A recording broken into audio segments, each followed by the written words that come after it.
Desde la Asociación Cultural Hacenderas llevamos 3 años intentando hacer una cultura para todas, y en esta sala Dulce Chacón se cumplen ahora aproximadamente 7 años desde que empezamos algunos vecinos del distrito de Retiro.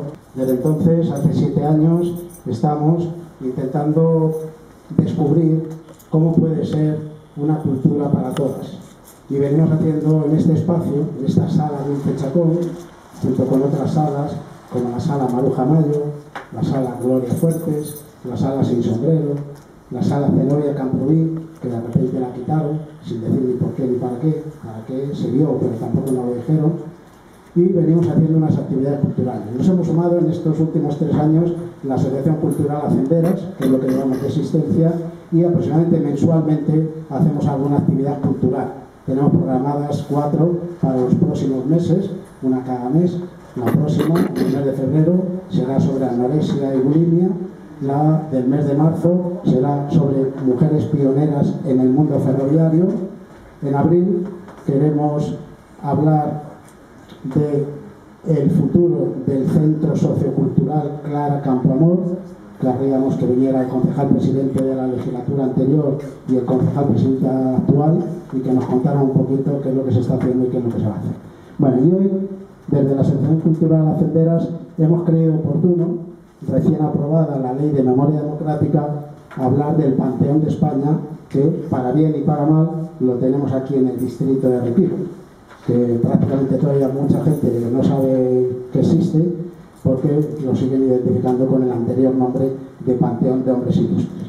Bueno, hemos invitado, y amablemente, como siempre, nos acompañan Alicia Torija López, diputada por Mar Madrid en la Asamblea de Madrid, arqueóloga, doctora por la Universidad Complutense de Madrid, especializada en Historia Antigua y Arqueología.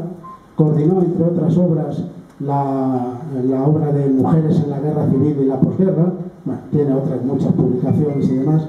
Y entre otras cosas hemos visto que en algún caso nos ha dicho, a través de alguna entrevista, que la memoria que tenemos es machista y necesita unas gafas moradas. También nos ha dicho que vivimos en una construcción de la historia machista y nos falta ese relato de las mujeres. Bueno, hoy le vamos a dar la palabra aquí, en esta sala, a ver si nos alumbra un poquito de luz morada y nos cuenta si este Panteón de España puede dar esa luz, algo de luz, o qué propuestas tiene. Ya nos contaron, otra compañera de Mar Madrid hace algunos meses que tuvimos aquí otra reunión, ya nos contaron un poquito la opinión de Mar Madrid cuando no estaba aprobada la ley. Pero bueno, ahora ya está aprobada la Ley de Memoria Democrática, el artículo 55 en concreto, y bueno, pues vamos a ver cómo se pueden poner esas gafas moradas al Panteón de España, si es que se puede. Ahora nos lo contará si quieres. Luego Alberto Tejería, primero va a hablar Alberto y luego Alicia, hemos decidido democráticamente, y les he pedido que sean unos 15 minutos o si es posible incluso menos, para en la medida posible que tengamos coloquio. Alberto Tejería, que es la tercera vez que nos acompaña en esta sala Dulce Chacón, le vamos a hacer socio honorario, es vocal técnico de Madrid Ciudadanía y Patrimonio, es, creo, arquitecto, ¿verdad? Es experto en temas de patrimonio. Podéis ver, si tenéis interés, en YouTube la última conferencia que nos dio vía telemática, cuando estábamos ya saliendo de la pandemia más o menos, sobre el patrimonio en los barrios de Pacífico y Adelfas. La tenéis ahí completa, si alguno queréis luego os mandamos el enlace o lo tomáis nota. Y también podéis ver la última conferencia que nos dio, extensísima, documentalísima, a una velocidad de vértigo pero clarísima, sobre arquitectura en el Retiro. Bueno, gracias una vez más, Alberto, Alicia. Y también tenemos, amablemente, muy amablemente, muchísimas gracias, a Diego Blázquez Martín.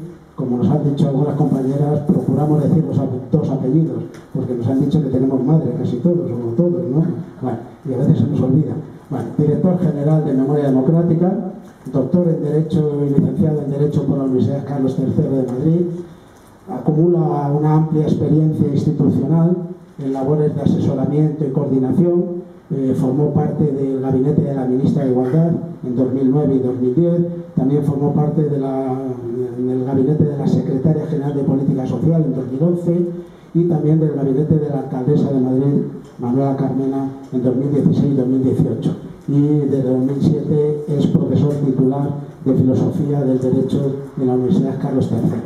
Bueno, le hemos pedido que nos venga a contar, si puede, lo que pueda, intentaremos que pueda todo lo que nosotros podamos exprimirle, que nos venga a contar, bueno, pues qué se está haciendo sobre el Panteón de España, ya está montada, cuándo viene Clara Campoamor, por ejemplo, no sé, qué se le va a hacer, cómo podemos participar los vecinos, cómo le afecta la presencia del Colegio Virgen Atocha, que ahí está como hombre ilustre, casi que nadie le invitaba, bueno, que nos cuente lo que pueda. Le damos la palabra a los tres ponentes, luego abrimos un coloquio intentando ser lo más breves posibles todos y preguntando a los ponentes, que son los ponentes, nosotros solo somos asistentes. Y si os parece, pues aquí lo dejo y empezamos con... En una tarde fría y lluviosa asistir a este acto. Yo voy a hacer un recorrido, realmente no sé muy bien lo que está pasando con este Panteón de Hombres Ilustres, la conversión en Panteón de España, y voy a hacer un recorrido porque es la historia del Panteón y los panteones. Comienzo precisamente con el Panteón por excelencia, el Panteón que va a dar nombre a esta tipología de tumbas colectivas de personajes ilustres. Este es el Panteón de Roma, el Panteón romano, llamado Panteón porque era el templo de todos los dioses, pues es Panteón, y que bueno, es el Panteón de Agripa, pero que después es transformado en una iglesia cristiana, en la iglesia de Santa María la Rotonda, y en esa iglesia se entierra en el siglo XVI a Rafael Sanzio, el pintor. A partir de entonces, todos los artistas de Roma quieren ser enterrados lo más cerca posible de Rafael, y acaba transformándose en un verdadero cementerio de los grandes artistas romanos, y ya en el siglo XVIII, a finales del siglo XVIII, Mengs lo instituye de un modo que llegan a colocarse incluso las figuras, bustos de los artistas fallecidos, se comienza a reorganizar, transformándose en el primer panteón de hombres y de figuras ilustres, en este caso pues casi siempre eran hombres, pero vamos, que el primer panteón de hombres ilustres que va a inspirar los sucesivos panteones. No sé. Vemos en el siglo XIX incluso este panteón va a seguir teniendo este carácter. Esto es las exequias del rey Víctor Manuel cuando es enterrado después de la unificación de Italia, y el panteón pues se va a transformar pues en el panteón nacional por excelencia del panteón. En Italia hay varios panteones porque Florencia tiene sus propios panteones de artistas, los tiene Venecia, pero bueno, el de Roma es el panteón principal. Y bueno, vemos incluso cómo se revestía, hemos visto en esa primera imagen con la boda de Casetones, y aquí vemos cómo se reviste con telas para transformar este cielo estrellado, y este es el enorme catafalco levantado para las exequias del rey Víctor Manuel en el Panteón. Eso va a generar probablemente que en España, cuando se decide hacer un panteón en el siglo XIX, se decide coger la iglesia de San Francisco el Grande. Los motivos pueden ser varios. Uno, el primero es que es un círculo muy parecido al Panteón de Roma. De hecho, es la mayor cúpula de este estilo fuera del Panteón, fuera de Roma. O sea, es una cúpula sensacional, y también está muy cerca del Palacio Real, y además es del Estado. O sea, todavía hoy esta iglesia no pertenece a la iglesia, sino que pertenece al Ministerio de Asuntos Exteriores, es un edificio estatal, y se decide levantar aquí el Panteón de España, el Panteón de los Hombres Ilustres. Y bueno, la primera es un sitio en el que se ha sido también centro de ceremonias, de exequias. O sea, eso mismo que hemos visto de Víctor Manuel en Roma, pues fijemos aquí que a principios del siglo XIX pues van siendo la reina María Carolina de Nápoles, las mujeres, las sucesivas mujeres de Fernando VII. Vemos también cómo se cubre con telas gigantescas el techo, cómo se reviste todo este edificio, e incluso se va a levantar este cenotafio, que es muy curioso porque si se dan cuenta ustedes viendo la maqueta, parece que es la maqueta del mismo elemento, pero lo segundo va a ser el monumento a las víctimas del 2 de mayo en el Paseo del Prado, que es quizá nuestro primer panteón nacional. Panteón nacional porque aquí están enterradas todas las víctimas que el 2 de mayo de 1808 murieron en el ataque de los franceses en el Paseo del Prado. O sea, aquí tenemos probablemente pues un montón de ciudadanos y ciudadanas enterrados, y luego además se va a transformar en el sitio donde dos víctimas excepcionales, los tenientes David Vilarde, los defensores del cuartel de Monteleón, pues van a ser enterrados. Se logra durante todo el tiempo de los franceses salvar estos restos, se esconden en la iglesia de San Martín, y una vez recuperada España la independencia, pues se decide levantar este monumento en el que se van a enterrar, y que digamos que es un primer panteón. De hecho ha acabado siendo, digamos, nuestro monumento al soldado desconocido, acaba siendo el lugar donde está con la llama perpetua que se puso modernamente, porque es, digamos, nuestro primer panteón nacional que tenemos aquí, pero bueno, solamente recoge unas víctimas militares y unos ciudadanos anónimos del momento.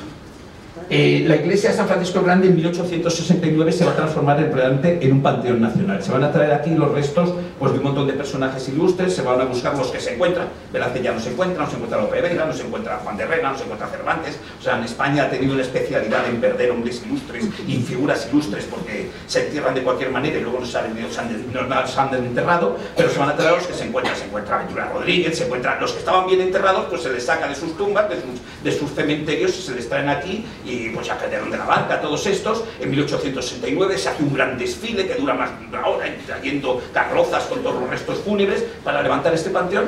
Se dejan aquí los restos, se olvidan de ellos, y en 1874 deciden devolverlos todos a su sitio. La Primera República no es capaz de realizar este panteón, y entonces, bueno, pues tenemos esta imagen que es la inauguración del primer viaducto sobre la calle Segovia, que es el traslado de los restos de Calderón de la Barca al cementerio de San Nicolás, es decir, volviendo desde lo habían traído, el panteón, digamos, el panteón este de figuras ilustres de la historia de España, pues digamos es un primer fracaso este panteón. Sin embargo, este edificio sigue siendo el lugar de sequias, de solemnes. Vemos qué parecido es a lo que hemos visto del rey Víctor Manuel, pues esto es el catafalco levantado por la reina Mercedes, por la esposa de Alfonso XII. Pues cuando muere vemos de nuevo estas telas que revisten la Basílica de San Francisco el Grande, que sigue teniendo este carácter de templo de Estado. Y ese carácter de templo de Estado realmente va a quedar representado en el que todos consideramos el panteón de este tipo por excelencia, el Panteón de París. El Panteón de París también es una iglesia, es la iglesia de Santa Genoveva. Una iglesia que se transforma en templo de las glorias de Francia. De hecho, se derriban los campanarios, tenía dos campanarios en la parte de atrás, se le da un carácter laico, se transforma en un templo estatal laico, se retiran los símbolos religiosos, pero va a ser el panteón por excelencia que quiere imitar España. Pero hay un segundo panteón en París, porque voy a hablar de eso referido al panteón que tenemos aquí, al panteón, a lo que era el panteón de Hombres Ilustres, ya se llama Panteón de España. El segundo panteón de París es esto, es el cuartel de los inválidos. El cuartel de los inválidos, como dice su nombre, es un cuartel para, según la descripción que hace Luis XIV cuando lo funda, para los soldados viejos y estropeados. O sea, los soldados viejos y estropeados se retiraban aquí para vivir por los últimos años que les quedasen y ya poder vivir aquí. Y en ese edificio se va a construir una iglesia colosal con un gran templo, al final esa cúpula que asoma, que no se sabe muy bien si tuvo un carácter funerario, siempre se ha pensado si Luis XIV pensó en enterrarse allí, no consta en ningún momento, pero realmente coge el carácter de lo que iba a ser el panteón de los Borbones en la Basílica de Saint-Denis. Y se acaba transformando en un panteón. Luis XIV no, pero entierran allí a Napoleón y a todos los soldados de las gestas napoleónicas. Los militares de las gestas napoleónicas son enterrados allí y se transforma en el panteón militar. O sea, París tiene un panteón civil, por decirlo de algún modo, y un panteón militar. Y este panteón militar es el que va a tener, hasta los héroes de la General Foch, todos estos van a estar enterrados aquí, los de la guerra del 14, los de la Primera Guerra Mundial, todavía van a seguir siendo enterrados en este panteón. ¿Qué relación esto tiene con Madrid? Pues que miren ustedes. Madrid, la iglesia y el convento de Atocha, el convento de los dominicos, había sido desamortizado en 1833 y se ha transformado en el cuartel de inválidos. Es exactamente el mismo cuartel que París.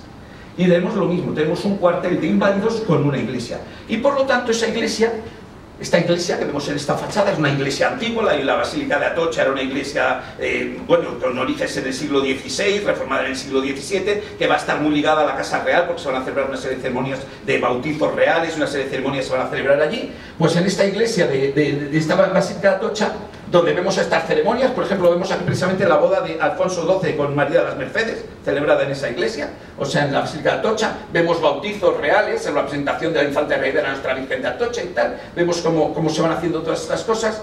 Pues esta iglesia va a ser también el lugar donde se van a enterrar a los militares, igual que en la iglesia de París. Se van a enterrar, curiosamente aquí son los contrarios, aquí son los que lucharon con los franceses y les vencieron. Aquí se entierra al general Castaños, que vence a Napoleón en Bailén. Aquí se entierra a Palafox, al defensor de Zaragoza. Aquí se van a enterrar después, lo vamos a ver. Vemos, por ejemplo, ahí esa es la tumba de Palafox, la hemos visto en la imagen anterior, la tenemos ahí en una esquina, pues esa es la tumba de Palafox, que se instala en esta basílica.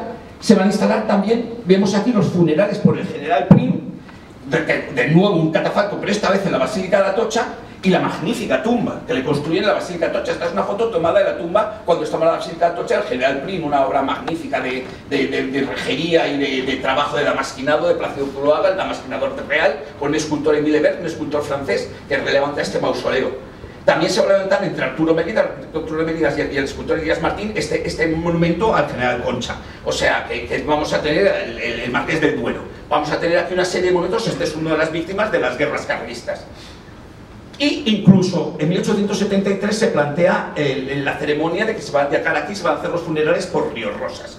Sin embargo, se produce un fenómeno en ese momento. La verdad es que la Basílica de Atocha estaba en muy mal estado, era muy pequeña, no era adecuada a los ceremoniales de Estado, y deciden en la restauración hacer una sustitución completa, derribar esa basílica, descendar ese templo y construir un templo de Estado, algo parecido al Panteón de París, solo que aquí es religioso. El de París es laico y el de Madrid es religioso. Es muy curioso porque vemos en este plano cómo estaba previsto y vemos, si saben ustedes, tenemos el templo, ven que aquí está lo que es el Panteón de Hombres Ilustres, es lo que vemos a la izquierda.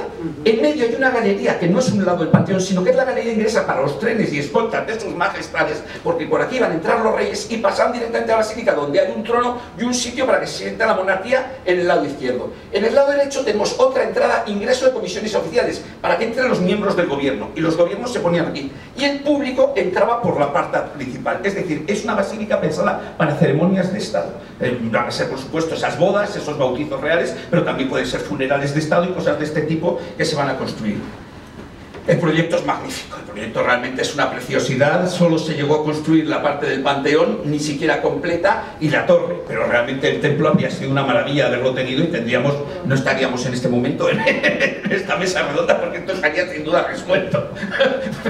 pero realmente no se llegó a hacer. Curiosamente, la obra comienza por el Panteón de Hombres Ilustres. ¿Por qué? Porque probablemente pensaron que lo primero era trasladar los restos de esos militares que estaban enterrados, había que construir primero todo el Panteón para poder trasladar los restos antes de tirar la basílica y poder rehacer la basílica. Entonces se construye primero todo el Panteón, que en 1901 ya está acabado. El Panteón, fíjense, asoma por detrás la iglesia, medio derribar. Vemos la bóveda de la iglesia asomando por detrás y ya está este Panteón de Hombres Ilustres, que no tenía las cristaleras que tiene hacia el patio. Era un claustro abierto, era un claustro inspirado en el cementerio de Pisa, en cementerios italianos, el escultor es de origen italiano y por eso tiene este aire veneciano e italiano todo el Panteón.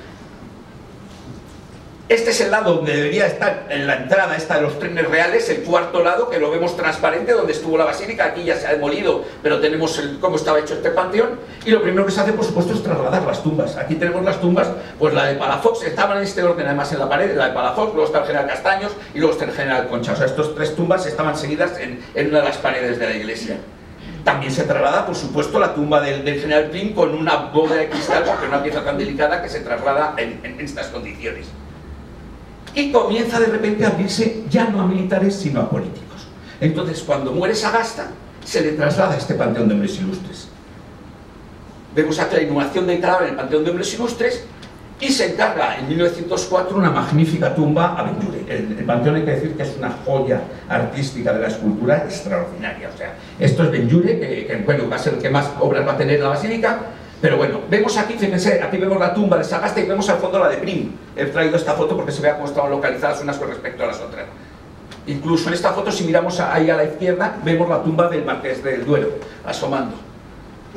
Luego el cadáver de Ríos Rosas. Hemos visto que en 1873 se llevó para las exequias y como se derribó la basílica, no se le enterró. En 1904 todavía estaba insepulto, pero entonces en 1905 por fin Stani construye este monumento funerario donde entierran a Ríos Rosas, otro político que se entierra aquí.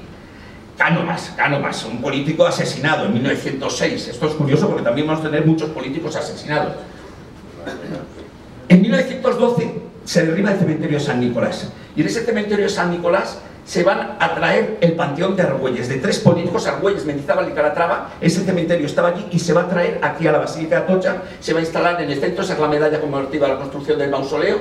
Y aquí tenemos la única foto que he encontrado en donde todavía lo vemos, en el cementerio de San Nicolás, lo tenemos ahí a la izquierda. Es una foto muy curiosa porque es representando una escena histórica, y aquí lo tenemos ya trasladado al patio del Panteón de Hombres Ilustres, este cementerio, y ahí tenemos que además se añadió una serie de personajes, Solózar, y se mantuvieron otra serie de personajes, con lo cual se completa, todos ellos políticos, y bueno, se transforma de nuevo en un mausoleo de políticos que se entierran allí. Aquí lo tenemos como queda dentro de ese claustro, ya les digo, todavía abierto. Fíjense que solo se han puesto vidrieras en la pared no construida, en la pared que iba a separar los trenes reales, porque esa era la pared que quedaba cerrada.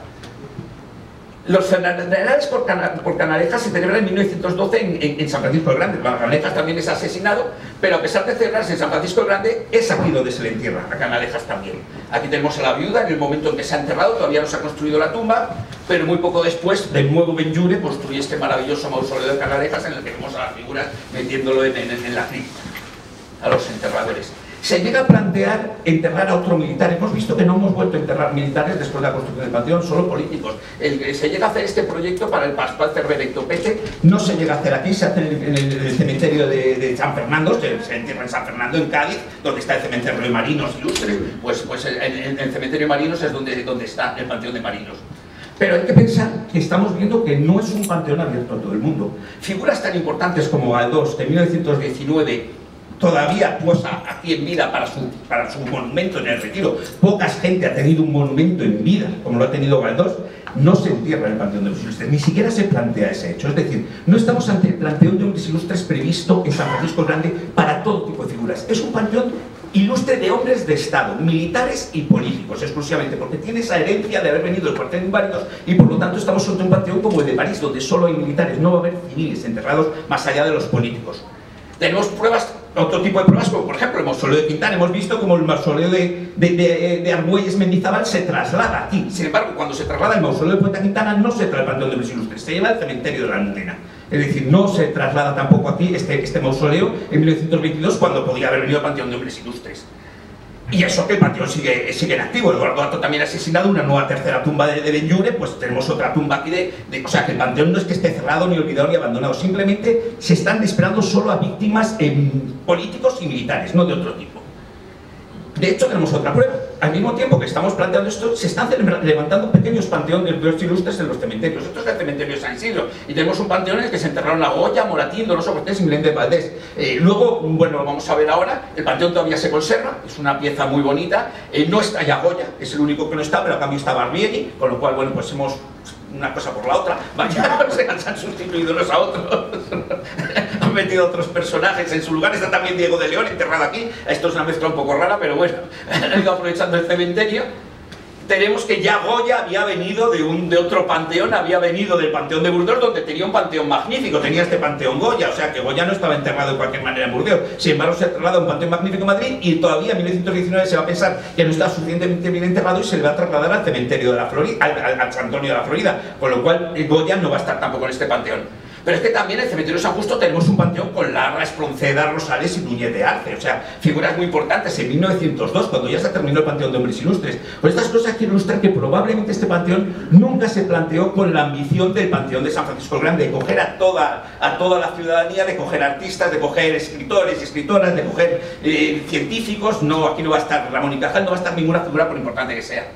Este todavía se conserva, ha perdido la escultura de remate, que ha sido sustituida por una cruz un poco anodina, pero bueno, se conserva todavía. Y de hecho todavía en 1916, en el proyecto del cementerio de Almudena y García Nava, que tenemos este proyecto fantástico, se plantea un gran panteón de hombres ilustres. Eso que vemos en lo alto está construido todo excepto el panteón. Esto tenía que haber tenido un verdadero panteón de hombres ilustres en lo alto, un edificio magnífico que había rematado el cementerio, que no se llega a construir. ¿Qué ocurre mientras? Bueno, pues el Panteón de Hombres Ilustres, la basílica, se abandona a la obra. Tarda tanto en hacerse la basílica que de hecho los monjes construyen su propia basílica, una nueva basílica de Atocha, la hace un discípulo de Arbós, construyen esta basílica, este es el interior, la basílica se destruye en la guerra, pero se reconstruye probablemente sobre la misma planta por Diego Méndez en 1944, y el sitio de la basílica es ocupado por este colegio, con lo cual ya queda imposibilitada la terminación de la basílica y del Panteón de Hombres Ilustres como estaba previsto en un principio. ¿Qué ocurre entonces? Bueno, pues vemos esta foto, es muy curiosa esta foto de Palafox, porque vemos la lápida rota. Esto es una foto de posguerra de cómo llegó a estar el Panteón en aquel momento. No sé por qué, alguien pensaría que había algo, rompieron la lápida de Palafox. Palafox en 1958 se lo llevan a una tumba más o menos anodina, no se traslada a este mausoleo, se traslada, bueno, está ya bastante dañado, pero se traslada a la Basílica del Pilar, a la cripta de la Basílica del Pilar. En 1963 a Castaños se lo llevan a Bailén. Y se traslada, esta foto ya no está tomada en el Panteón de los Ilustres, sino en Bailén. O sea que el mausoleo se traslada tal cual. Y esta es una foto de cómo se traslada a Prim a Reus en 1971, tan tarde como 1971. Vemos que ha perdido parte de los eventos, ha perdido ese techo que tenía, y la verdad es que el diseño, yo sinceramente parece que lo he metido en una cámara frigorífica. Más que lo encuentro lo menos funerario, este sitio con esos fluorescentes, vamos, no sé, es muy raro, estás expuesto, no estás enterrado en ese lugar. Y aquí he terminado porque lo que me gustaría saber es cuáles son los objetivos de este Panteón de España, este cambio de nombre, que si no se cambia el concepto de lo que hay dentro y lo que hay dentro, todavía es menos significativo el nombre actual que el antiguo. Lo correcto habría sido panteón de militares y estadistas destacados, quizá ilustres. Hoy día discutiríamos si algunos de esos personajes eran ilustres, pero claro, panteón de España, que parece que lo abre a todo y luego lo que te encuentras es únicamente un militar y un grupo de políticos, que es lo que queda dentro, pues no parece que sea muy significativo. Claro, me pregunto si hay un objetivo de construir pues ese edificio, esa basílica de ceremonias de Estado que a veces hemos echado en falta. Cuando las víctimas del 11M, me acuerdo de las discusiones por las funerales celebradas en la iglesia de la Almudena, la catedral de la Almudena. No deja de ser una iglesia católica. Se está celebrando funerales para personas que pueden ser de otras religiones, ateas, no creyentes. Es confuso que lo hagas en un edificio que tiene una consideración de una sola religión. Claro, construir este edificio a lo mejor era posible, pero hoy día se puede llegar, porque me parece que esto necesitaría un acuerdo nacional muy fuerte. ¿Y con qué podríamos meter a PRI? Porque desde luego las autonomías no van a permitir, no creo que vuelvan a permitir que PRI vuelva. Galicia tiene su propio panteón en Santo Domingo de Bonaval de gallegos ilustres. No sé si, no me puedo imaginar que a Gaudí lo pudiésemos traer ni que los catalanes lo permitiesen.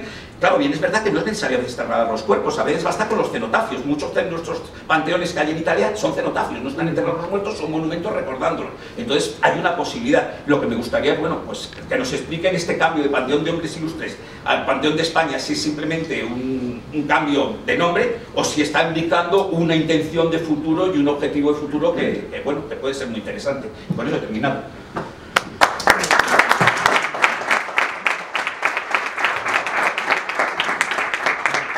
Muchas gracias, Alberto. Luego, si os parece, hablamos después de los tres ponentes, si os parece, para no interrumpir. Yo no sé, Alicia, si prefieres estar o quieres que te veamos más aquí levantada.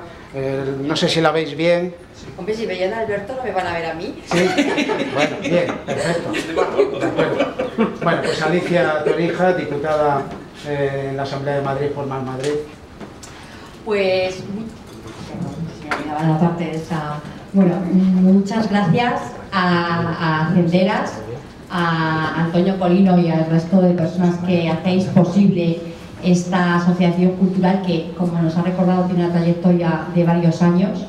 Yo recordar que también hace varios años estuve aquí en una sesión en la que hablábamos curiosamente del campanile, que no deja de estar relacionado, es decir que aquí tenemos uno de los, si me permitís la palabra, de los meollos en este asunto. Así que bueno, yo creo que siempre lo deseable en estos casos es que, pues eso, que se generen foros como este, en el que exponemos nuestro punto de vista y nos retroalimentamos y discutimos con la acepción maravillosa que tiene esa palabra, que ahora parece que está muy denostada, parece que es que discutir es, bueno, en este caso eso no va a suceder porque no puedo verme mejor acompañada. Muy difícil hablar después de Alberto Tellería, pero bueno, lo que plantearé son algunas cuestiones. Voy a introducir un poco la vía patrimonial, el tema famoso que yo sé que vosotros muchos conocéis, que es de los bienes de interés cultural y algunas otras connotaciones políticas, para que en el fondo sea Diego Blázquez el que nos pueda contestar algunas cosas, efectivamente, que nosotros nos movemos en el terreno de lo especulativo, más allá de algunas cosas que, como pasa siempre, nos enteramos por la prensa, y entonces este es un buen espacio para enterarnos. Y bueno, yo creo que también es interesante, ahora que estábamos hablando, o sea, un poco, yo soy historiadora, Alberto es arquitecto, Diego es jurista, creo que son tres de las patas para entender cualquier cosa que tenga que ver con el patrimonio y con la memoria. Yo siempre digo que el patrimonio y memoria son un pleonasmo. Y bueno, efectivamente, en el repaso que nos ha dado Alberto, pues he hecho mucho hincapié en cómo en ese panteón hasta ahora llamado de hombres ilustres, pues efectivamente lo de los ilustres se quedaba solamente para los militares y para los políticos, ¿no? Y pues, sí, yo soy muy aficionada de enseguida, para darle la vuelta un poco a las palabras, ir a la RAE, ir al diccionario de antigüedades, a todas estas cosas de autoridades, para ver un poco las vueltas, ¿no? Y efectivamente los políticos hoy en día siguen teniendo ese título que tiene que ver con ilustrísima, es decir, con lo de ilustres. Pero bueno, eso es un poco complejo.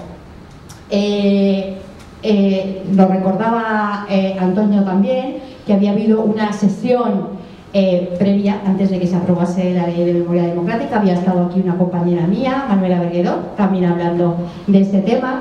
Manuela creo que llegó a contar un poco cuál era nuestra posición. Nosotros a este artículo, al artículo 55, planteamos una enmienda de supresión que no fue tenida en cuenta, que sigue estando ahí el artículo.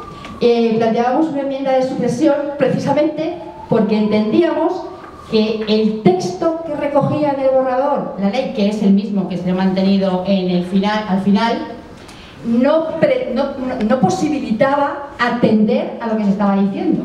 De hecho, yo, así lo refresco, supongo que Diego va a incidir en esto, pero yo quería traerlo aquí. Pues el Panteón de España dice, punto número 1, se modifica la denominación tradicional del llamado Panteón de Hombres Ilustres para ser denominado Panteón de España. Hasta ahí, aquí hay muy poco sobre lo que opinar porque se cambió un nombre por otro. No nos dice por qué, ¿vale? Segundo punto, el Panteón de España es un lugar de memoria democrática. Yo, para empezar, pienso que debería haber puesto será, porque es difícil. Que tendrá por finalidad mantener el recuerdo y proyección de los representantes de la historia de la democracia española. Podemos discutir también si algunas de las personas que nos ha mencionado Alberto son representantes de la historia, son representantes del constitucionalismo en España o son representantes de la democracia, porque a mí me parecen cosas diferentes. De la historia de la democracia española, así como de aquellas personas, aquí sí lo abre el artículo, que hayan destacado por sus excepcionales servicios a España, y abre una panoplia amplia de situaciones. En la garantía de la convivencia democrática, la defensa de la paz y los derechos humanos, así como el progreso de la ciencia o la cultura en todas sus manifestaciones. La verdad es que la relación es tan amplia que permite que quepan muchas cosas. El problema viene dado, yo creo, que por la propia parte física del edificio. Es decir, que cuántos homenajes, cuántas personas, cuántos traslados, qué se puede hacer allí para que realmente sea un espacio de memoria democrática. A mí me preocupa también un poco que la memoria, que es un relato que se construye colectivamente, es muy difícil que se vea impuesto por un artículo de una ley. Es decir, que tú ahora decidas que un lugar se convierte en el lugar de referencia de memoria de España, me parece complejo. Sobre todo, por eso el otro día, cuando hemos llegado he dicho, pero prefiero hablar después de Alberto, porque sabía que Alberto iba a traer, imaginaba, que no habíamos hablado, todos estos ejemplos de otros lugares que están en España, de personas que cumplen esos requisitos que parece difícil que vayan a traer aquí. Acudo también a algunos de los ejemplos que ha puesto Alberto, ¿no? En el Panteón de Francia, en el que tiene, en el dedicado, digamos, a personas relacionadas con la cultura, escritores que perdieron la vida, escritores franceses, que perdieron su vida en la Primera Guerra Mundial. Lo hacen al año después de que acabe la guerra. Cuando acaba la Segunda Guerra Mundial ponen otra placa del mismo tenor. Una placa homenaje a los escritores intelectuales que perdieron su vida en la Segunda Guerra Mundial. Y en las paredes se colocan placas hasta un punto en el que hay más de 1000 nombres de personas, básicamente hombres, porque como sabéis en ese panteón solo recientemente han entrado 6 mujeres, que son las que están en la actualidad, para completar este relato. Yo, pensando también en espacios públicos donde se han hecho esos listados que están en las paredes, pensaba en las entradas de acceso al Museo del Prado. No, claro, no la entrada habitual por la que entramos ahora, la nueva, la puerta esta de Jerónimos, pero si entrásemos por la que hay, por la puerta de Velázquez, la que hay en el Paseo del Prado, o por Goya, ¿no? Tanto Goya Alta como Goya Baja, que ahora no son, están llenas de nombres, ¿no? De nombres de artistas. De hecho, se hizo todo un proceso, y eso me parece muy, muy importante, y espero que ahí Diego también nos pueda aclarar. Se hizo un proceso, que claro, hoy yo creo que sería intolerable, porque fue un proceso muy académico que estableció ese listado de personas que debían estar en las paredes del Museo del Prado. Si hoy visitamos ese listado, que está ahí para verlo, solo hay una mujer. Es Luisa Roldán, conocida como la Roldán, una escultora maravillosa barroca, que curiosamente no tiene ninguna pieza en el Museo del Prado. Quiero decir, que también esto es inadmisible. Yo creo que el Museo del Prado tiene que solventar eso, comprando con urgencia una obra de Luisa Roldán, pero me preocupa también lo que pueda llegar a pasar con eso, que es una palabra que se usa constantemente en memoria y que es una palabra que hemos tirado tanto del chicle que me parece peligrosísima, que es la de resignificar. Yo he oído declaraciones del ministro Bolaños de España, de lo que iba a ser el Panteón de España, diciendo hay que resignificarlo. El problema es que yo creo que incluso su significado de base es complejo y que además tiene una armazón patrimonial, porque no se puede poner cualquier placa en un edificio que es un BIC. Entonces, a mí me resulta difícil, me parece una ambición realmente difícil. O sea, como esquema teórico me parece bien, pero la supresión tenía un poco que ver con esa idea de que ese homenaje, ese Panteón de España, necesariamente va a ser incompleto y, lo que me parece peor, incompletable. O sea, me parece algo que es, o sea, como idea teórica podría estar bien, pero que en ese espacio es imposible. Y entonces ahí me plantea algunas dudas. A mí, a propósito del patrimonio, y nada, voy a contar dos ideas más para no pasarme de tiempo y que haya objeto de debate. A propósito de los valores patrimoniales y los valores de memoria, me parece que es muy importante esa democratización, que es verdaderamente lo que da un sentido ciudadano. Es necesario promover el interés general. Es interesante que las decisiones sean de manera colectiva, y está probado, porque hay mucha bibliografía al respecto, que una de las maneras de alcanzar todos esos objetivos es deselitizar. Y entonces, ¿cómo hacemos eso? Si curiosamente el reclamo es convertirlo en un lugar de élite. Desde luego las mujeres faltan, y esto me da para mucho más. Es verdad que hemos oído que, de hecho, en la propia página web, ahora mismo ya del Patrimonio Nacional, ya pone del Panteón, ya dice que va, ¿no?, que pronto, no sabemos cuánto, sabemos que en diciembre estaba en obras, no sé si las obras de diciembre tienen algo que ver con algo que nos va a contar, no tengo ni idea, pero vamos, en el mes de diciembre, en una visita que yo hice, hay una parte que no se podía ver porque estaba en obras, no sé en qué consisten esas obras, porque no lo pone en la página web, ni yo he encontrado información, pero claro, Clara Campoamor, que me parece un referente basiquísimo y que desde luego es una mujer reseñable, sigue siendo una y sigue siendo política, porque si la traemos aquí es por su trabajo en las Cortes, precisamente para el tema del voto. ¿Dónde están el resto de mujeres?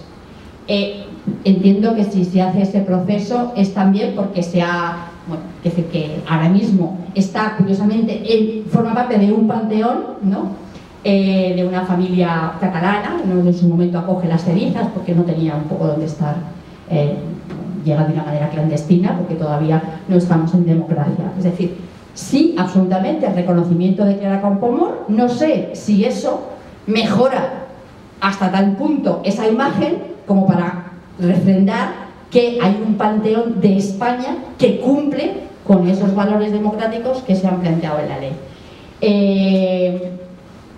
A propósito ya, y termino con esa cita, esa referencia que a mí me gusta mucho, que seguro que muchos conocen, ese poema de Bertolt Brecht que se titula Preguntas de un obrero que lee, que empieza con esa frase de ¿quién construyó Tebas, la de las 7 puertas? Y que hace ilusión a esa parte de élite donde constantemente lo que estamos homenajeando son nombres de políticos, de reyes, o sea, ha utilizado muchos ejemplos de los reyes, pero bueno, los ejemplos que hemos visto tienen que ver con militares, ¿no? Y ¿dónde está el resto? Yo creo, sinceramente, que esta ley de memoria democrática, que tiene muchas cosas buenas, y lo quiero decir aquí, lo quiero decir públicamente, y además, tanto Diego como el secretario de Estado, he hablado largamente con ellos sobre el tema, pero me parece que aquí, en mi opinión, se han equivocado. Espero que Diego nos convenza de lo contrario, nos explique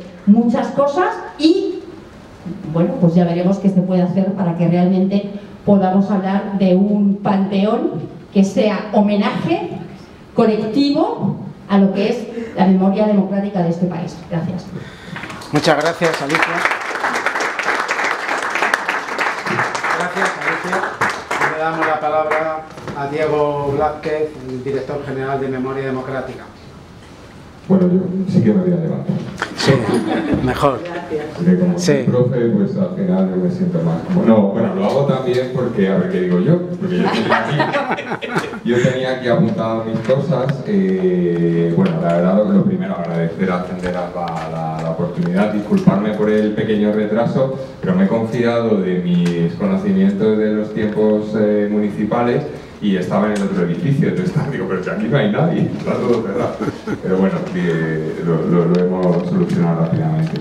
Bueno, es un honor de verdad estar con Alicia y con Alberto. La mesa son dos personas que saben muchísimo. Yo le decía a Alberto que no los acordaré porque yo era un poco más joven y además tenía barba. Y no iba vestido de director general, pero bueno, en la época en mi época del ayuntamiento, pues bueno, sí que teníamos, yo estuve trabajando como jefe del gabinete de la Concejalía de Cultura, Turismo y Deportes, y bueno, teníamos muchos temas con él que nos asesoraban, y hay que decir que le teníamos mucho respeto, porque cuando sobre todo la coordinadora general se reunía con él, luego teníamos conversaciones, pues bueno, era una pues, que ha demostrado aquí pues, el enorme conocimiento que tiene de la ciudad, el enorme conocimiento que tiene de los temas relacionados con la historia de la ciudad y una capacidad de comunicación que ya querríamos muchos profesores o muchas de las personas, como ahora en mi caso que tenemos alguna responsabilidad en la gestión, pues tener esa capacidad de transmisión, de convicción, como me reclamaba ahora Alicia, y de pasión, ¿no? Que al final es lo que se trata. Y bueno, pues con Alicia es una persona desde el principio, pues yo la tengo en mucha consideración, su criterio y su valor, ha trabajado mucho y bueno, me siento pues bueno, muy a gusto y muy interpelado en las cuestiones, ¿no? que han planteado.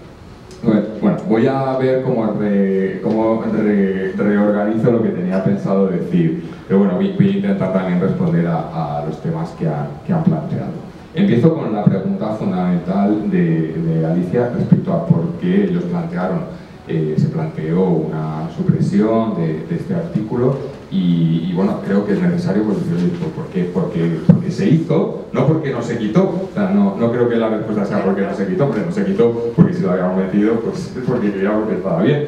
Entonces, bueno, ¿por qué está ahí? Bueno, yo creo que uno de los dramas del abordaje sobre las políticas de memoria colectiva y en este caso de memoria democrática es que tenemos muy claro, o en este país podemos tener muy claro cuáles son las cosas que hay que quitar, aunque no, vamos, ojalá realmente hubiera ese consenso, pero bueno, está bastante más claro lo que hay que quitar, no está muy claro lo que hay que poner. Hay ese debate. Y en este caso, en la ley se dicen algunas cosas que hay que hacer, de hecho, digamos, de carácter negativo, o sea, lo que hay que quitar, lo que hay que resignificar, como es el caso del ahora Valle de Cuelgamuros, el lugar conocido como el Valle de los Caídos, que es justo el artículo de antes. Entonces, ¿por qué está aquí? Porque nos parecía que el Panteón debía de ser aprovechado, el potencial que tenga, coincido con ella, que es una tarea muy difícil y probablemente incompletible, o sea, difícil de completar, pero sí que nos parecía que era un desafío el decir, bueno, vamos a buscar un sitio en el que realmente podamos identificarnos. Y este parecía un sitio con esa potencialidad. ¿Por qué? Es una de las cosas que yo quería contar. Bueno, porque es un lugar frustrado. La historia, la ha contado muy bien Alberto, la historia de, o sea, los panteones nacionales, esta idea es importante, los panteones nacionales surgen, es uno de los elementos por los que se intenta articular la construcción de los estados nacionales constitucionales liberales, ¿no? Las democracias liberales a lo largo del siglo XIX y a lo largo y posteriormente, ¿no? ¿Qué pasa? Que en España eso es un proyecto que no resulta el de San Francisco el Grande, finalmente, o sea, es muy dramático también, o sea, desde el punto de vista de lo que supone también para el discurso democrático vinculado con la Primera República, el hecho de que se tenga que desmontar ese proyecto, que además estaba vinculado con un proceso también de reforma urbanística. Digamos, se quería crear completar también la idea de los Borbones, ¿no? Que era crear un gran centro con 3 avenidas grandes que unieran el Palacio Real, el Congreso y el Panteón, y crear ese triángulo con 3 avenidas.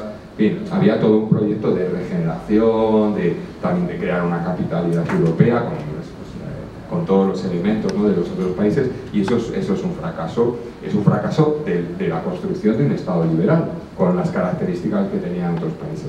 Resurge esta idea posteriormente, a finales del 19, y bueno, pues es un fracaso también. No sé, es muy mal. La arquitectura, lo bueno que tiene es que ves las cosas que se levantan y que no se levantan, y esto se deja a medias, aparte de otras cosas, ¿no? Entonces es un símbolo de los estados liberales que en España no se llega a hacer. Se deja de construir por razones económicas, de la crisis de principios del siglo XX, y luego comienza, bueno, pues queda vinculado también a la Casa Real, por eso está en Patrimonio Nacional. Empieza, en fin, una situación muy difícil que tiene que abordar la monarquía en España, y comienza la dictadura de Primo de Rivera. Hace 100 años que es el último, que se produce el último enterramiento, que es el de, lo tengo aquí apuntado yo, que es el de Eduardo Dato, en 1921. No se han vuelto a realizar más. Lo que sí que se han hecho, otra parte del fracaso, es que evidentemente durante la dictadura esto se ve, digamos, esto es un símbolo de los estados liberales, del proceso de la Constitución del 68, para poder tener esa, digamos, esa homogeneidad con el resto, ¿no? De hecho, lo impulsa mucho la reina María Cristina, copiando un poco también el panteón inglés, que es la abadía de Westminster, ¿no? Pero aquí lo que pasa en la dictadura es que se empieza a desmontar. ¿Y qué se quita? Se quita precisamente a los generales liberales, porque era también simbólicamente, o sea, todo, bueno, ellos dos son más especialistas que yo soy, como ha dicho Alicia, pues un jurista, pero claro, todo tiene un significado. A los tres generales liberales son los que salen, que han salido otros, ¿no? Salen 3 militares y 3 generales vinculados, bueno, más Prim, evidentemente, Prim y Palafox, Castaños. Pero bueno, al final Castaños es un hombre que al final acaba con digamos, milita en el constitucionalismo real, ¿no?, por así decirlo, ¿no? Pero sí salen los 2 grandes militares liberales, Prim y Palafox, salen, ¿no?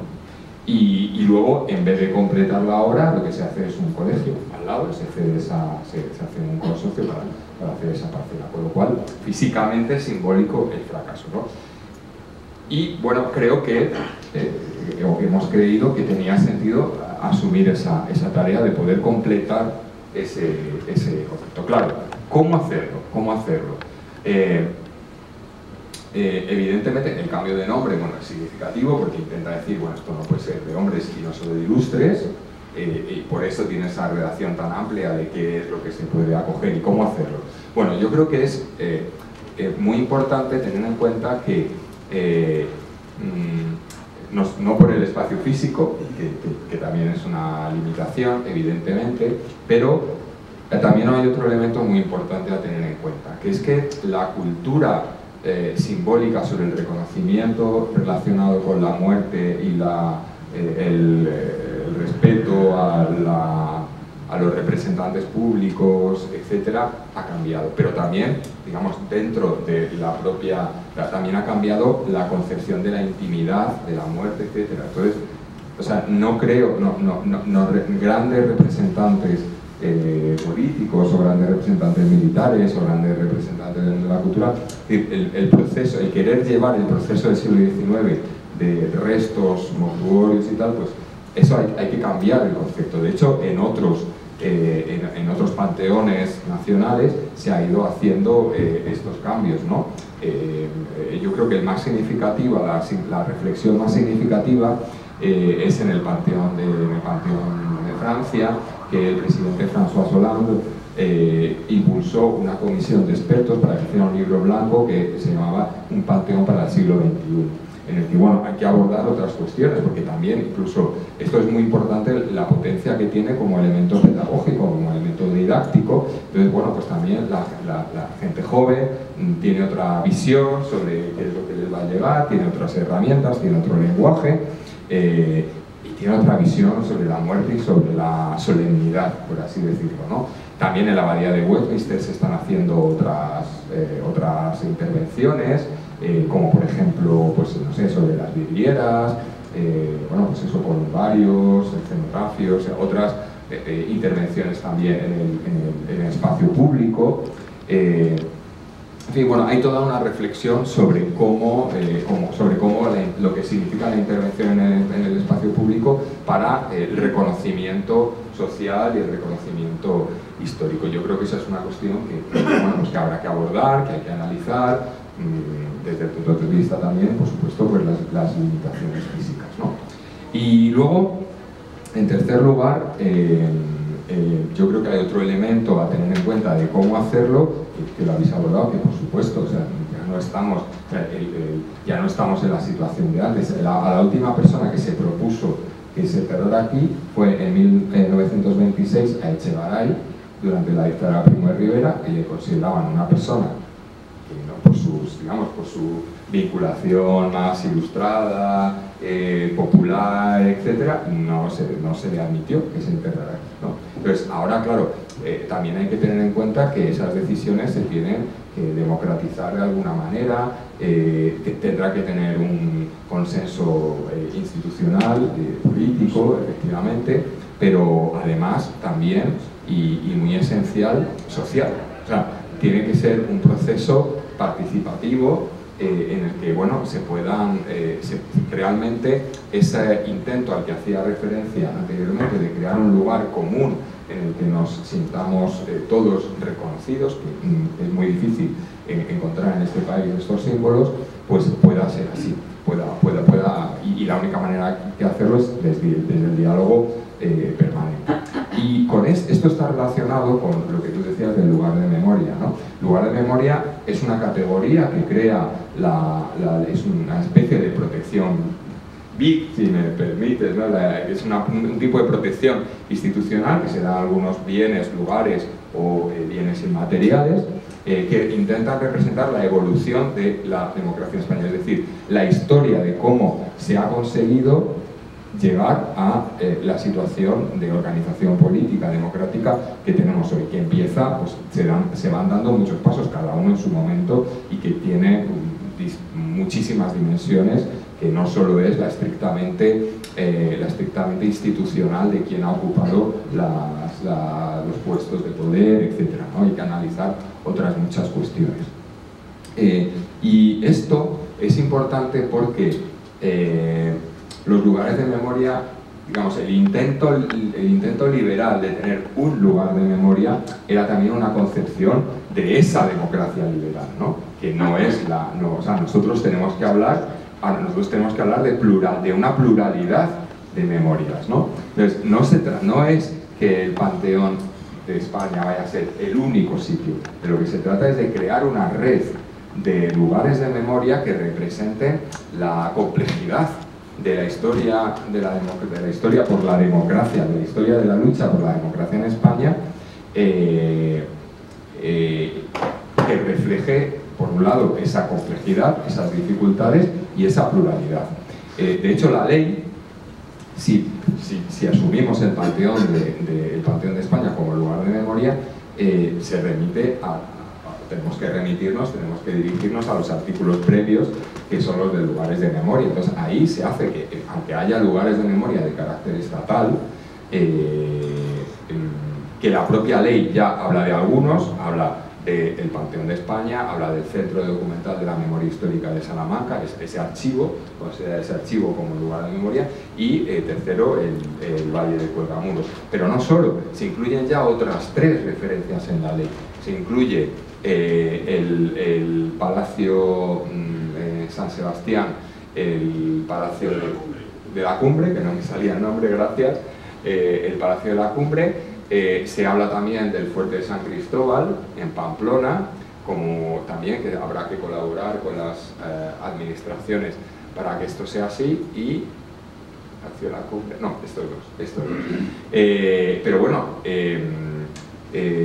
ahí hay esa ya referencia a 2 lugares, a otros 2 lugares que están así. Pero la ley también dice que el Estado reconocerá los lugares de memoria que ya hayan declarado las comunidades autónomas como tales, ¿no? Las que tengan, claro, las que tengan. Es una tendencia de las leyes de memoria democrática, las leyes de memoria histórica, memoria democrática de las comunidades autónomas, que son de las 17, hay 13 que tienen leyes de memoria y 15 que tienen, o sea, digamos que tienen alguna regulación, aunque no tengan carácter de ley, pero bueno, las que tienen lugares de memoria, pues el Estado las va a ir asumiendo, las va a meter en ese catálogo, y la idea es crear una red, para garantizar ese espacio didáctico. Bueno, he intentado responder más o menos a las cuestiones que se habían planteado. Una simple referencia final que me parece importante, ¿no? Porque me parecían, digamos, han terminado tanto Alberto como Alicia refiriéndose a la dificultad de la tarea, ¿no? Bueno, yo creo, y me parece muy importante mencionar aquí, cuando hablamos de memoria, el concepto de Todorov del trabajo de memoria. O sea, no tenemos que dar por hecho que la memoria es una cosa así, bueno, pues nada, pues, que no quiero decir otra política pública para que nadie se ofenda, pero es que, es decir, todas las políticas públicas, no sé, dice, voy a poner el IPRE, y entonces, pues, oye, pues, pero cuando ya está puesto, pues ya está puesto, pero esto no se acaba nunca. O sea, el trabajo de memoria, la idea, el concepto que dice Todorov del trabajo de memoria es que la manera de hacer memoria es haciéndolo, y nunca se acaba, porque siempre cada generación va a buscar y va a identificar y va a necesitar unos referentes y unos anhelos de identidad que no es los mismos del anterior. Yo, no sé, creo que cada uno lo podemos ver en nuestra generación. No sé, pues la referencia que pudo suponer para mis padres, no sé, pues la lucha antifranquista, los movimientos estudiantiles y tal, pues a mí ahora ya hay otras cosas. La gente, mis hijos, pues es ya pues el 15M, y dentro de poco habrá que hacer memoria democrática sobre estas luchas, o por ejemplo, no sé, las luchas feministas. Ahora mismo, pues dentro de poco tendremos que, bueno, ya hay que incorporarlas, ¿no? Ya hay que incorporarlas a la construcción. El movimiento LGTBI, pues ya también forma parte de la lucha de la democracia, porque es lo que se caracteriza, los derechos de los presos, las garantías de, pues eso también es como empieza la primera ley, la ley general penitenciaria en 1979, ¿no? Un poco de, no se acaba nunca. Entonces es verdad que va a ser difícil, no quiero decir, pero yo creo que no hay que dejarse, hay que echarse para atrás y ponerlo en marcha, ¿no? Y ahora ya creo que me he excedido un poco del tiempo, disculpadme, quedo a vuestra disposición para más preguntas de Alicia o vuestra. Muchas gracias.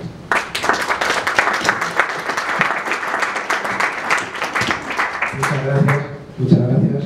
No sé si Alberto, Alicia, queréis intervenir. Yo tengo varias, pero si ¿Preferís? preguntas del público, yo prefiero que siempre que más rico, entiendo que si las ¿Alberto? personas están aquí. Sí, yo también tenía varias, o sea, tengo algunas preguntas físicas directamente sobre el edificio y sobre... ¿Y quieres hacerlas? Claro, puedo hacerlas, o sea, a lo mejor es algo que también habría preguntado al público. Hemos leído y hemos salido que está previsto el traslado de ese colegio, un solar, en otro sitio, pero acaba de prorrogarse el convenio por Patrimonio Nacional, con lo cual no sé si eso es factible. Y claro, el espacio físico es tan pequeño Y que claro, que ahí no caben ya muchos más panteones si les das la dignidad de los existentes. O sea, tenemos el problema de lograr algo que sea digno y no afecte a lo existente, pero claro, si ponemos una lista de nombres, pues nos acaba pareciendo como la Roldana del Museo del Prado. O sea, estar en una lista en el Museo del Prado pero no tener ni una obra es no estar en el Museo del Prado. Entonces estar en una lista y encontrarte un mausoleo gigantesco de Cánovas y al lado de una listita en la que aparece tu nombre, pues es no estar en ese sitio. Entonces, claro, creo que ahí hay una necesidad de ganar espacio que solo se podía ganar pues derribando el colegio y recuperando el espacio principal. No sé si hay algo previsto a ese respecto. Esa es la pregunta.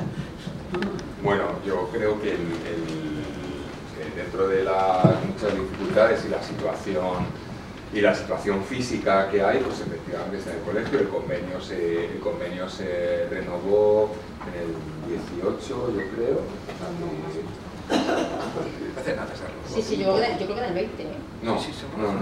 O sea, pero bueno, hace muy poco. Bueno, el 18 también está muy poco. Lo tenéis en la pantalla. Exactamente. 18. La pandemia ha sido... Tengo los deberes hechos, que esto me lo he tenido que estudiar mucho. Entonces, bueno, no, a ver, yo creo que... A ver, yo creo que es un tema de verdad que tiene una proyección de ciudad, o sea, de ciudad importante, porque es el final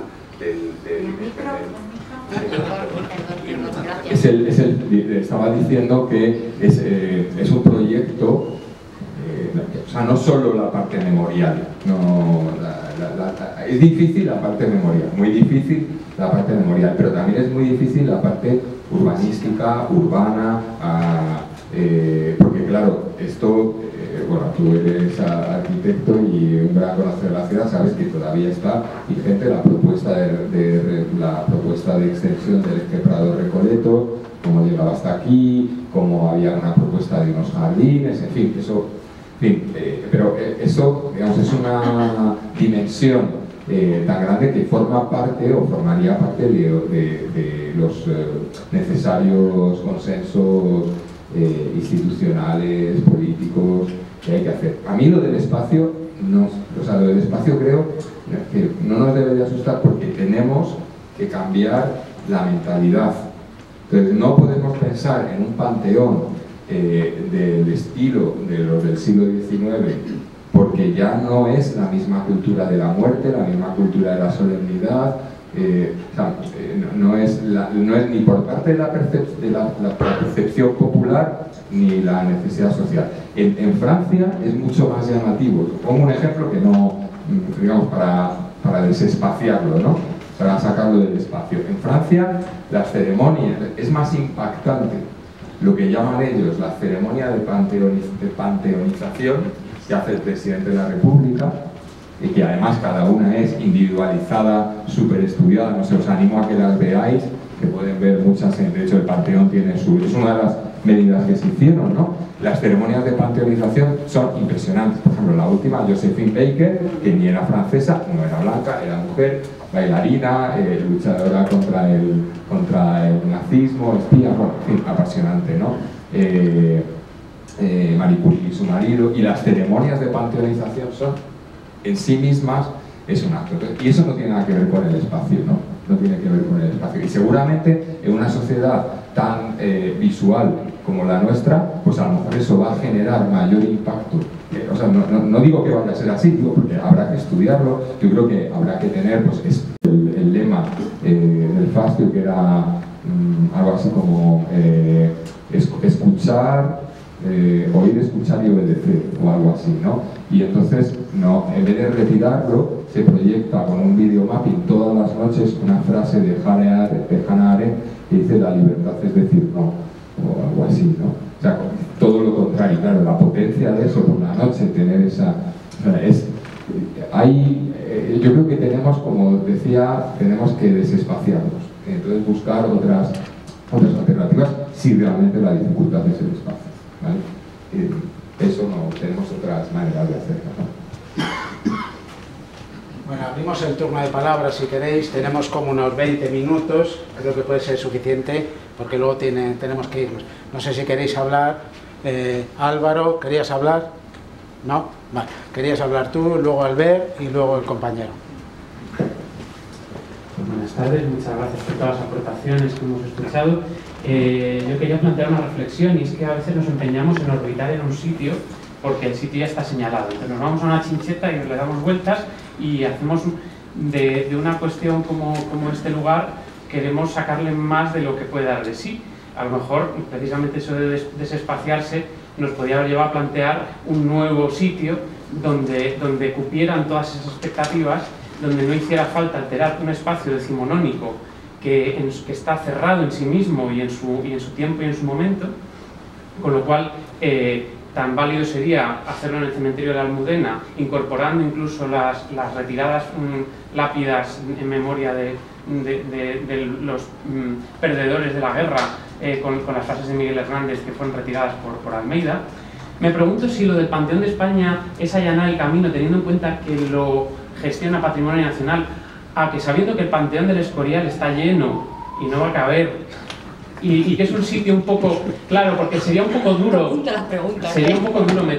meter al emérito en el Panteón del Escorial por la significación que tiene, y puesto que forma parte de la transición, pues yo no sé si esto del Panteón de España, a mí me parece que el nombre más correcto habría sido el Panteón de Atocha, si lo queríamos resignificar como nombre, porque además es un topónimo. También nos empeñamos en cambiar nombres ya existentes y consolidados.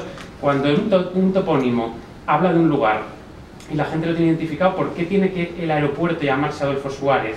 ¿Por qué? No es algo representativo de toda España, es una figura que ha estado ahí, como tantas otras, pero ¿por qué el aeropuerto principal de Madrid, que ya tiene su nombre de Barajas, tiene que cambiar el nombre y hacerlo con una figura que no es universal, que puede tener sus luces y sus sombras? Entonces, a mí no me... en este sentido no me parece. Y luego otro problema que tenemos siempre es que nos fijamos en Francia. Francia es un estado centralísimo, y nos empeñamos en exportar la idea de la nación francesa a España, que es todo lo contrario. O sea, que si tenemos un parecido más razonable es con Alemania, que está sectorizado en Länder, ¿no? en distintos estados. Y bueno, y luego pienso también en otros sitios donde, por ejemplo, Austria, en su gran cementerio principal de Viena, el Central Friedhof, tienen una avenida donde hay una rotonda con los presidentes de la República, un camino que lleva a otra rotonda donde están los músicos. Es decir, que el cementerio en sí es el lugar donde se recoge todo eso. Entonces, a mí me parece que estoy muy de acuerdo con Alicia en que ese artículo a lo mejor nos lleva a meternos en un problema, o sea, en un jardín en el que no era necesario entrar, en verdad. Que se podía haber quedado Panteón de Atocha si queríamos meter el vector un poco de no vamos a decir lo de los hombres ilustres porque el hombre no sé qué, para meter el vector feminista que ha de estar ya en todas las políticas, pero de ahí a empeñarnos en meter en ese sitio tan pequeño realmente, donde ya no cabe nada.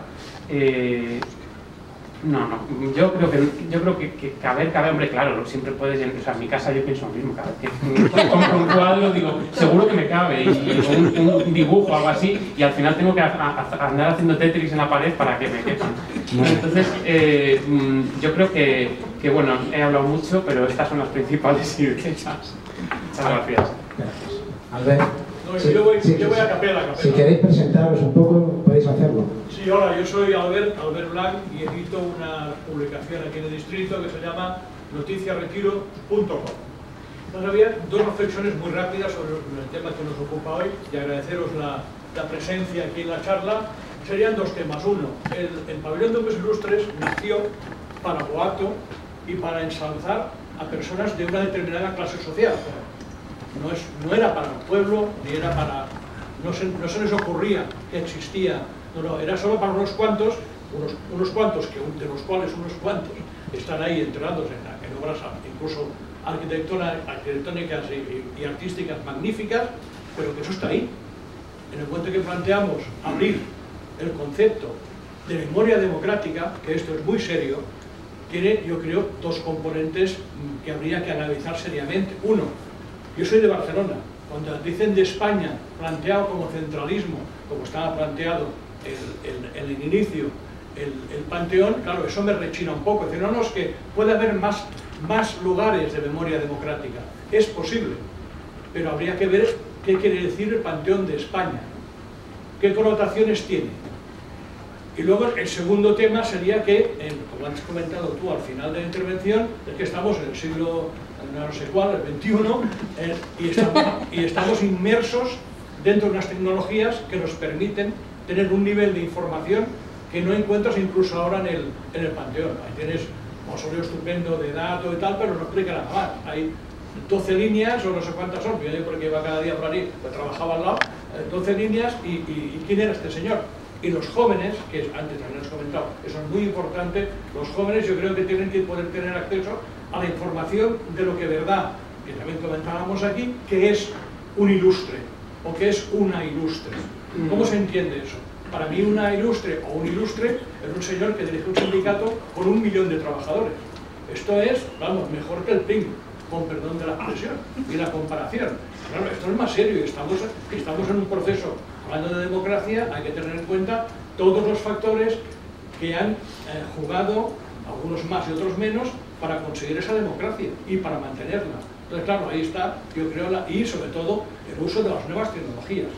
Ahí, incluso actualmente, como está ahora la estructura del pabellón de hombres ilustres, que ahora se llama Pabellón de España, Panteón de España, perdón, ahí caben un montón de pantallas, un montón de multimedia, informando de muchas más cosas.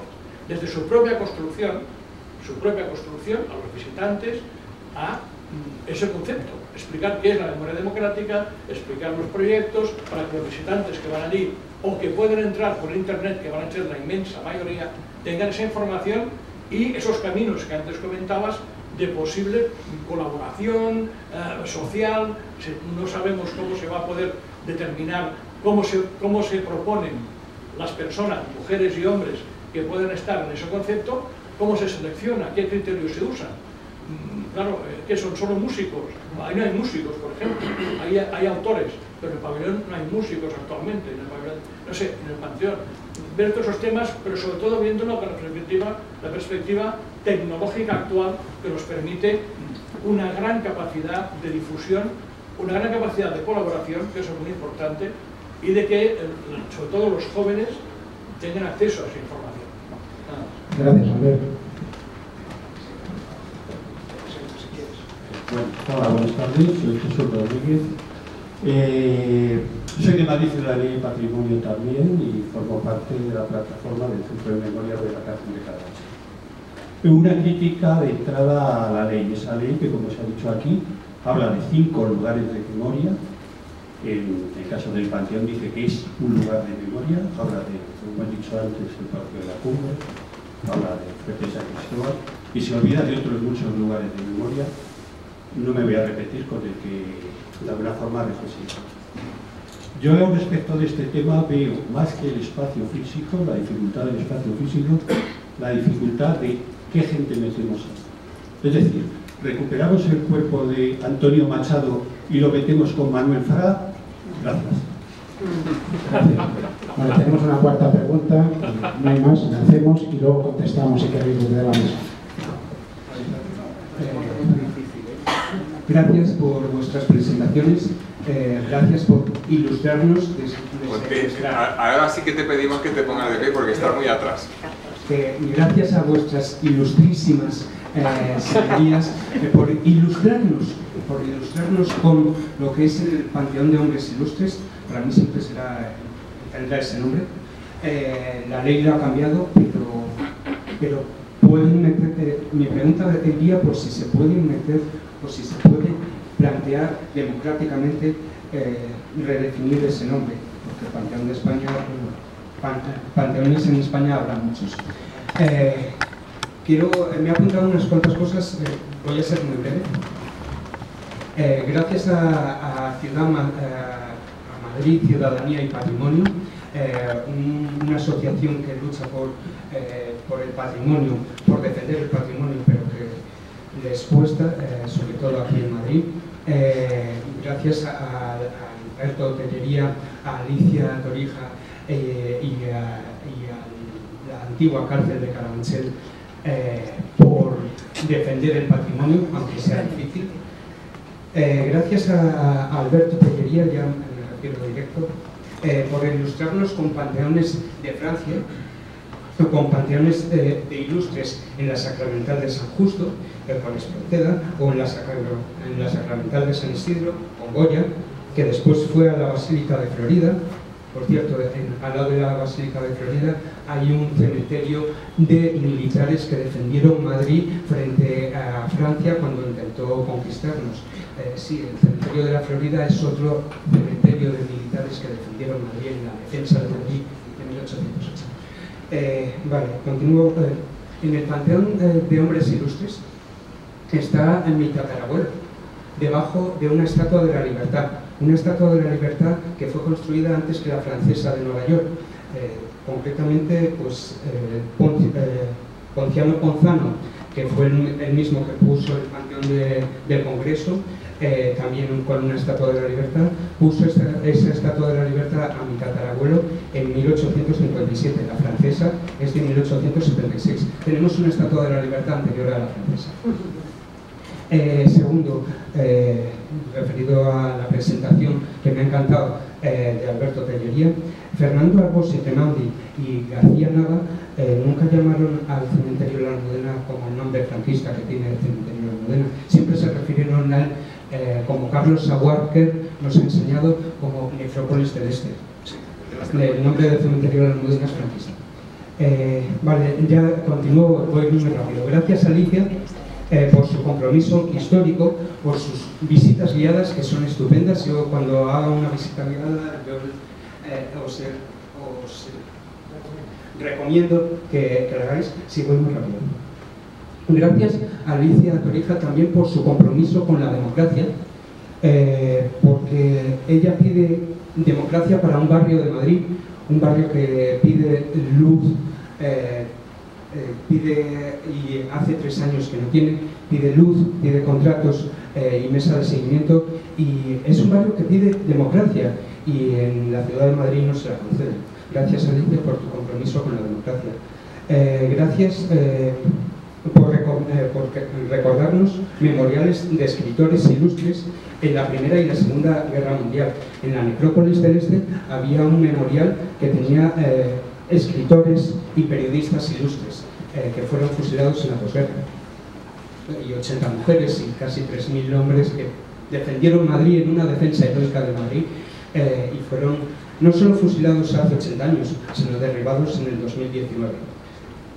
Y ya gracias a Diego por su trabajo durante el año, cuando lo he conocido en el año 2022, porque nos acompañó el año pasado en la sala Marcelino Camacho de Comisiones Obreras con un homenaje a la cárcel de Carabanchel, y gracias a Diego porque nos acompañó el año pasado en el Ateneo de Madrid a los fusilados en la posguerra en la Necrópolis del Este. Gracias a los tres y gracias a todos, a Cenderas, por hacer este. Muchas gracias. Si os parece, contestáis si queréis desde la mesa, en el orden que queráis, los tres. Yo voy a dejar a Diego para el final. Sí. Bueno, en verdad que este es un debate que podemos mantener horas, días, y si nos reunimos dentro de 3 años tendremos otras ideas, porque habréis seguido trabajando, porque la memoria, como decías, se sigue construyendo. En cualquier caso, el concepto de memorializar una cosa que tiene un sello tan histórico, historia de memoria no es lo mismo, no creo que lo veamos en nuestra generación. Esta es mi bola de cristal para el tema del Panteón de España, que, puesto que no se suprimió ese artículo, se podía haber redactado mejor.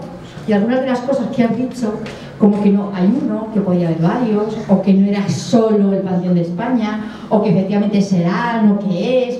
Quiero decir, que yo normalmente, y me sabe fatal contar yo esto, que el jurista eres tú, pero normalmente las leyes van detrás de la realidad. Y aquí yo creo que en este artículo en concreto habéis intentado ir por delante, quizás porque era muy difícil tener ese debate sin que la ley estuviese aprobada, pero creo que ahí hay esa parte de fricción, se produce precisamente ahí. Yo soy una gran fan de la arquitectura como documento, como testimonio insobornable de la historia. Es decir, yo no soy partidaria de ponerse a quitar cosas, porque la historia es la que es, y entonces también me gusta la arquitectura y la escultura como modelo de reconocimiento, es decir, súper fan de las nuevas tecnologías, pero ojo, cumplen funciones distintas, o sea, serán complementarias, o sea que hay que ver también ahí. Luego voy a decir otra cosa muy impopular que tiene que ver con esos procesos democráticos para elegir quiénes son nuestros ilustres no políticos y militares. Ayer Telemadrid hizo una encuesta para saber si consideraban las personas que veían Telemadrid que los múltiples homenajes y espacios que tienen el nombre de Plácido Domingo debían mantener el nombre de Plácido Domingo. Y salió por abrumadora mayoría mantener los espacios con el nombre de Plácido Domingo. Es decir, es una cuestión compleja, la de elegir a qué personas haces un homenaje y reconoces. Y por enganchar con una de las cosas que decía antes Alberto, de esa desmemoria con algunos de nuestros personajes, que ha salido efectivamente que Goya estuvo en San Isidro, luego va a la iglesia de San Antonio de la Florida, pero no nos olvidemos, uno, que está enterrado con su consuegro, porque como había dudas sobre quién era él y quién era su consuegro, van y los entierran a los dos, se los traen los dos de Burdeos y hacen todo ese periplo los dos juntos, y que además Goya está sin cabeza, que creo que es una metáfora preciosa de lo que es la memoria de este país, o de lo que ha sido durante mucho tiempo. Y termino con una palabra que yo desconocía, pero que, bueno, preparando un poco algunas de las cosas que iba a decir, pues he visto que existe una palabra que se llama panteonero, yo no la conocía, no es el que visita muchos panteones, no es el que le gustan los pantones, aprovechando que hay muchos arquitectos, sino es un enterrador. Es decir, que es verdad que a la palabra panteón le podemos dar muchas vueltas, pero una cosa es un panteón, otra es un mausoleo, otra es un cenotafio, los homenajes, es decir, que es que igual la propia palabra panteón tiene mucho que ver con... Es verdad que le podemos dar muchas vueltas, pero es un poco lo que es. Nada, yo encantada de estar aquí y nada, espero que Diego esté mucho tiempo para darnos la contestación a lo largo de los años de cómo evoluciona esta memoria.